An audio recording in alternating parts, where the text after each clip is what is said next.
Hello viewers and welcome back to the channel. This is my occasional roundup of quite interesting tech news from the world of cycling. And we have a few bikes that hint at this year being the return of the full-on Aero race bike thanks to some newly updated UCI rules. We also have rumours of a new SRAM Force AXS group set, and launched today, fresh news, is Shimano's new entry-level group sets, CUES, with 9, 10 and 11 speed mechanical offerings. And exciting news for fans of the Fairlight cycle Strael, as they tease a new version 4 coming out very soon. So we'll have a first look at that and a bit of speculation about what they might change. But let's start with this, the brand new Falcon 300 from Italian brand T-Red. And my goodness me, is that a striking looking bike. Love it, hate it, let me know by dropping a comment down below. And the company claims it's more aerodynamic than some of the fastest bikes out there right now, including the Specialized Tarmac S8 and a brand new Carnago Y1 RS. A bold statement indeed. And the new bike is based on a track bike the company developed a few years ago and has a very long and low geometry and frame design, apparently inspired by a BMX in its shape, and does look like a BMX with drop handlebars in some way. So the company have tested the new Falcon 300 in a wind tunnel, and in their testing against mainstream aero bikes, the results are, to put it mildly, eyebrow raising.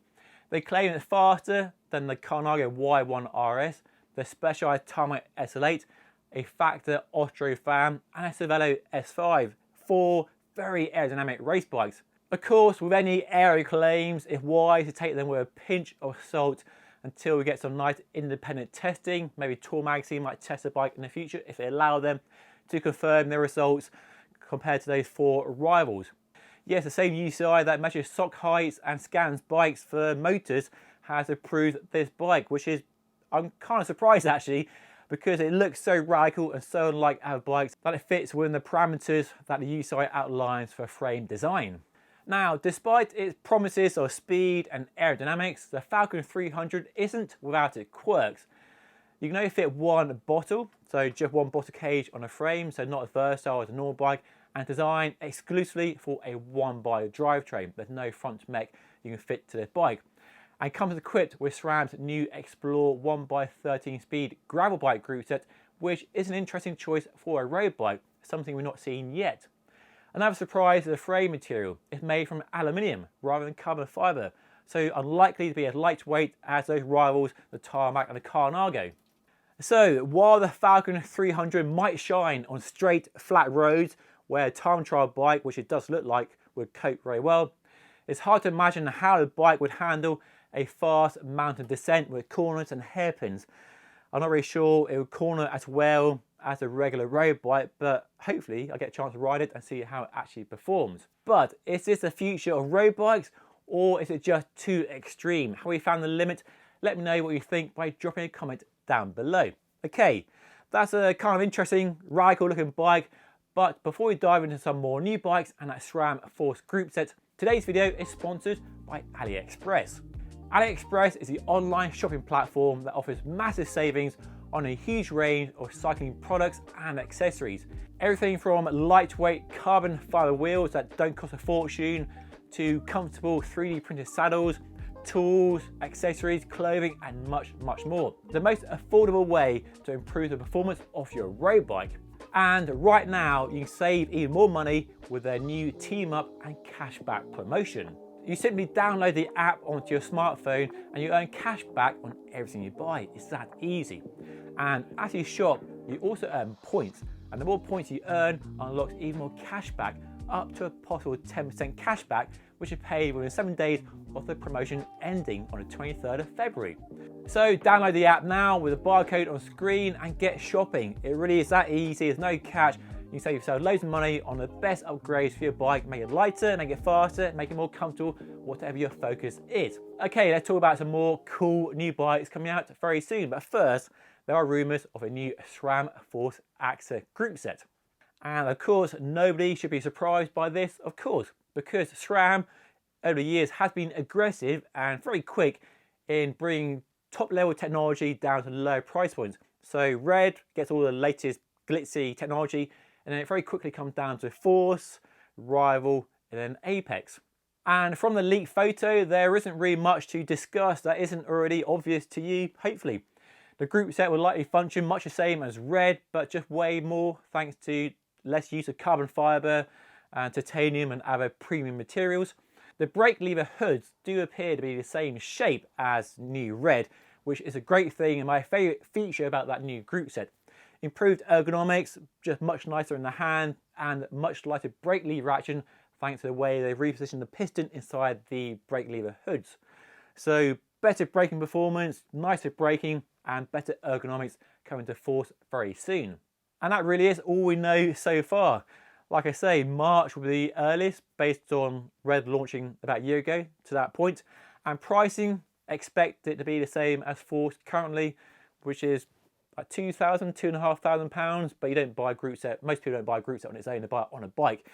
And I guess bike prices with a group set would be the same as what a current Force group set bike would be. And it might mean there are some offers on older group sets on bikes right now, so it might be a good time to pick up a discounted bike with older Force on it, which is still a very good group set indeed. So while that group set is nothing but a rumour, Shimano have today launched, fresh off the PR rollercoaster, brand new group sets aimed at making cycling more accessible with lower price group set offerings.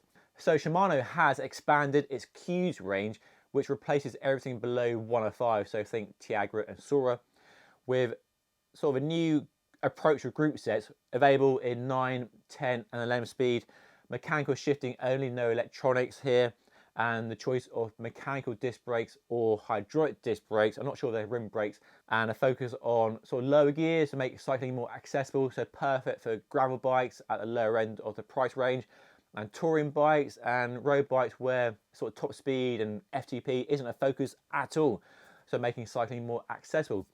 And a big focus of the new group set is to make compatibility a real key feature. So at the moment, if you buy a group set, you're fairly pegged into that group set, and it's not always interchangeable with the group set below it or above it. We've seen more of that in the past, but not always, as group sets have improved with more speeds and other features. But the group set, should I say, all about allowing you to pick and choose what parts you want, and it all just works together really well. That's the idea, that's the theory. Shimano have also launched an 8-speed group set called ESSA, I think that's how you say it. Originally launched last year for flat bar bikes, it now comes with a drop bar option, making quality gearing even more accessible and affordable. And breaking news while making this video, information has arrived from German brand Cube. They've announced a 3-bike lineup in their new road gravel bike range, with prices starting at just £1,200 up to £1,300. So very attractive prices for a gravel bike with a new Shimano CUES group set. Can't wait to see the bikes in the flesh very soon and see how other bike brands respond with bikes equipped with a brand new group set. So what do you think of Shimano's new entry-level group sets, and do you want to see reviews and content on the group sets? I know it's easy to focus on Dura-Race and Red and moan about the prices of the group sets, but do you want to see reviews of the group sets and bikes with the group sets on? Let me know by dropping a comment down below, and if there's enough interest, I do my best to get a bike with the group set on it. Right, back to the topic of aerodynamics, and Ridley's new Noah Fast is an aero bike that may look modest compared to some of its rivals like the Carnago and that one earlier, but it's no less bold in its execution. I do have fond memories of the original Noah Fast from 10 years ago or so, a bike that was radical at the time with the slots in the fork and rear stays to manage the airflow around the frame and wheels. But the new bike, which Ridley claims is the fastest road bike ever made, takes a similar daring approach with its head tube design, almost like 2 head tubes next to each other at the front of a bike. It's like we have 2 head tubes up front, which is very strange and looks very bold compared to other bikes on the market right now. And this new design direction is due to UCI relaxing the rules. It used to be 3:1 for tube shape dimensions, now it's 8:1. And it is fascinating to see how different companies, different brands are using these new rules, these updated rules, for their new aero bikes. For instance, the Noah Fast looks worlds apart from the Carnago Y1 RS that launched last year, despite both being designed under the same guidelines. Clearly, there's no risk of all aero bikes looking the same just yet. That said, I can't help but think if the stem was colour matched to the frame, it would look less jarring and look better overall. But let's be honest, should appearance and looks and style really matter, if optimal aerodynamics are the main focus for a bike design and for the pros, well, judging by the reaction to this bike, it seems people clearly care about looks more than they might admit. So it's hard to criticise a bike that's designed purely for aerodynamics if that's the main focus and not looks. But should looks be a factor? Well, clearly yes, if you're a consumer. But if you're a pro, you don't really care about how it looks. You want the fastest bike. So yeah, interesting sort of balance of design versus looks. But it is encouraging to see pure aero race bikes alive and thriving. We're more likely to launch this year thanks to new UCI rules and increasing demands of ever higher road racing speeds in the pro peloton. Another really interesting feature on the bike is how steep the seat angle is. Normally a road bike is 73, like parallel head and seat tube angle, but this one is fairly steep at 76. And the reasoning behind it is down to riders trying to put themselves in a very forward sort of time trial position. And we are seeing riders really push the saddles forward on the rails to achieve this. And so steepening the seat tube angle would help achieve that very aggressive fit they want on the bike. Another bike that recently caught my attention is the new Basso road bike, marketed with the intriguing tagline that's not designed for the pros. Most road bikes, race bikes are designed for pros. This one apparently isn't. But what does that mean exactly? Well, in Basso's case, it essentially means, in their words, a bike that delivers the speed and lightness of a World Tour race machine, coming in at just 6.7 kilos in a top-end build, but also designed for comfort and versatility in mind for everyday riders, and has clearance for up to 35mm wide tyres, the same as some endurance bikes, and a higher stack, a shorter seat tube, and no fewer than 16 handlebar options to fine-tune a fit for your needs. Now, I've always had a soft spot for Basso. I've ridden a few Bassos in the past and they've always impressed. And I like the fact they're one of the few companies still making frames in Italy by hand, resisting the trend of outsourcing manufacturing to Asia, which most other Italian brands like Bianchi and Carnago have been forced to do over the years to compete with US and Taiwanese giants. But Basso has stayed true to its roots, and while that does mean higher prices, it does mean you're getting a frame that's made in Europe, made in Italy, by a small team of people that really care about the bikes they make. Hopefully a bike I can swing a leg over in the near future and see how it actually rides and whether it suits us non-pro cyclists looking for that sort of pro experience without the sort of compromises of a pro race bike. One of my criticisms of the Van Rysel RCR Pro I reviewed recently, link above, was the lack of colour options. Well, they announced recently the best paint finish I think I've seen on any team bike in a long time. I got really excited, and then I saw the bikes in the flesh in Calpe last week, and I was super excited these bikes will be coming to a decathlon shop near us soon. But sadly, alas, these bikes won't be available to the public. They are a team-only paint finish, which is a real shame. They generated all the excitement for me and people out there, but you can't buy them, which is a real shame. Which is understandable given the process is they essentially put the frame in a big tank of paint and they come out different each one. All the swirls of pink and black are different. But surely they could manufacture this process in a more mainstream way to give us this amazing paint finish, because I think it looks fantastic. And given the comments I've seen, I think a lot of people would buy the bike for the way it looks, and that paint finish looks really, really cool. And finally, not another carbon fibre bike. Oh no. Fairlight Cycles have announced a brand new Strael version 4 is coming early next month, so watch this space for that. They launched the Sacan 3 version 3 last month, and have announced or teased a new Strael version 4 coming out very soon. No details on what the changes actually are, but I imagine they kept most of what's great about the frame, the Reynolds 853 mainframe, and all the other details that make it really beautiful to look at and a lovely ride quality. But I can't wait to see what they've improved and what they found to finesse and evolve on a new bike while staying true to what that bike is all about. Still one of the best riding, most versatile road bikes. Heavier than carbon fibre, yes, but a smooth ride quality, built to last, lovely looks, comes in a range of colours.